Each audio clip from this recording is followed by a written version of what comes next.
చాలా మందికి మహిళలకి ఆయన మంత్రివర్గంలో స్థానాన్ని కల్పించారు.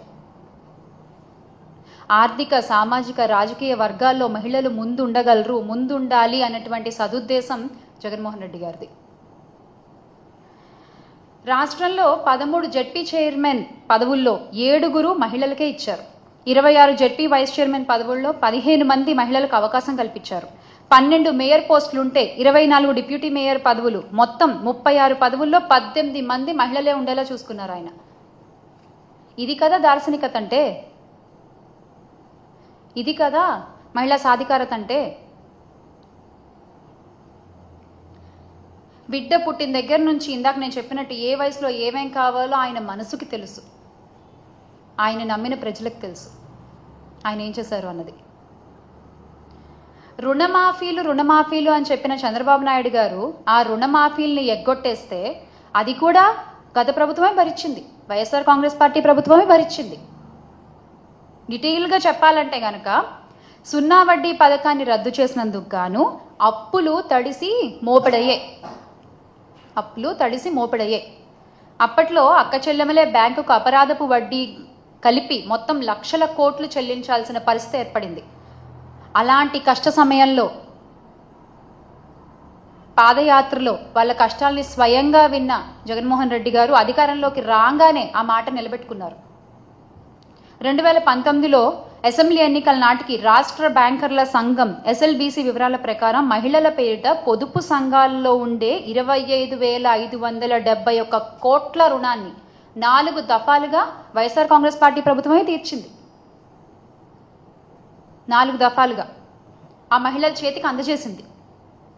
మొత్తం 7,98,395 స్వయం సహాయక పొదుపు సంఘాల్లోని మొత్తం 78,94,169 మంది మహిళల పేరిట అప్పట్లో బ్యాంకుల్లో ఉన్న అప్పుని మొత్తం వైఎస్ జగన్ గారి ప్రభుత్వమే తీర్చింది, వైఎస్ జగన్ గారి ప్రభుత్వమే భరించింది.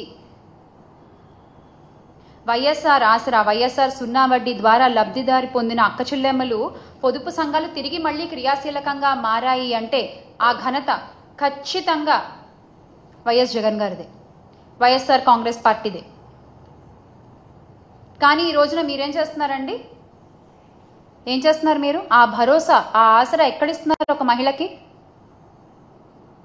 ఇప్పటి గౌరవ ఉప ముఖ్యమంత్రి కొణిదెల పవన్ కళ్యాణ్ గారు ఊగిపోయారు. ఆ రోజున మహిళల కోసం నేనుంటాను, మహిళలకు నాది బాధ్యత అంటూ తెగ ఊగిపోయారు. 33,000 మంది మహిళలు మిస్ అయ్యారు అంటూ అబద్ధ ప్రచారాలతో రాష్ట్ర ప్రజల్ని ఊపేశారు. ఇప్పుడు ఊరుకున్నారు. ఆయన ఎలా ఊగిపోయారో ఒకసారి మీరే చూడండి.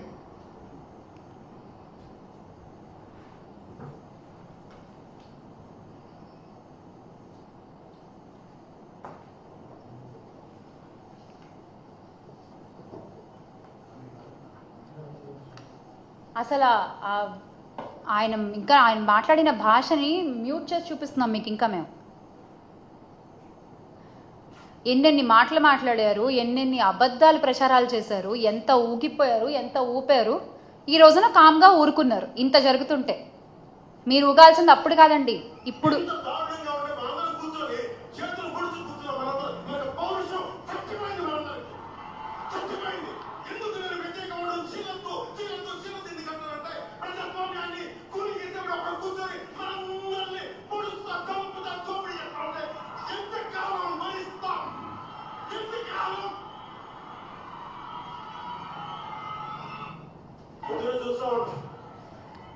పౌరుషం చచ్చిపోయిందా పవన్ కళ్యాణ్ గారు? ఇన్ని అఘాయిత్యాలు జరుగుతుంటే, ఇన్ని అనర్థాలు జరుగుతుంటే సేమ్ క్వశ్చన్, ఇంకెంతకాలం భరించాలి మేము కూడా? డ్వాక్రా మహిళలకు కూడా అన్యాయమే చేశారు చంద్రబాబు నాయుడు గారు. డ్వాక్రా రుణమాఫీ చేస్తామని చెప్పి మొత్తం అసలు అప్పట్లో అంటే డ్వాక్రా హయాంలో 10 మంది సభ్యులు ఉంటే అందరికీ కలిపి 2 లక్షలు 3 లక్షలు వచ్చేది అప్పుడు అప్పుగా. కానీ బ్యాంకు రుణాలు ఆసరాతో తీరడం మొదలుపెట్టిన తర్వాత కొత్త రుణాలు సకాలంలో చెల్లించడంతో ఒక్కో సంఘానికి ఏకంగా 20 లక్షల రుణాలు ఇచ్చారు. 20 లక్షల రుణాలు 5 ఏళ్లలో ఏకంగా 17,34,000 74.94 కోట్ల బ్యాంకుల ద్వారా రుణాలుగా పొందారు. అన్ని కోట్లు బ్యాంకుల ద్వారా రుణాలుగా పొందారు డ్వాక్రా మహిళలు. ఎవరు నించున్నారండి డ్వాక్రా మహిళల కోసం కూడా? వైఎస్ఆర్ కాంగ్రెస్ పార్టీయే నించుంది. వైఎస్ఆర్ కాంగ్రెస్ పార్టీయే ముందుకొచ్చింది. కానీ మీరు ఈ రోజున చెప్పే మాటలన్నీ కూడా ఒట్టి మాటలు అన్నమాట. ఒట్టి మాటలు. 50 ఏళ్లకే పెన్షన్ అన్నారు, అది ఒట్టిదే. నిరుద్యోగ భృతి అన్నారు, అది ఒట్టిదే. పెన్షన్లలో కోత పెట్టి మరీ పెన్షన్లు ఇస్తున్నారు. అందులో కూడా మళ్ళీ ఒక మెలిక. ప్రతి మాటలో ప్రతి దాంట్లో ఏదో ఒక మెలిక ఉంటుంది.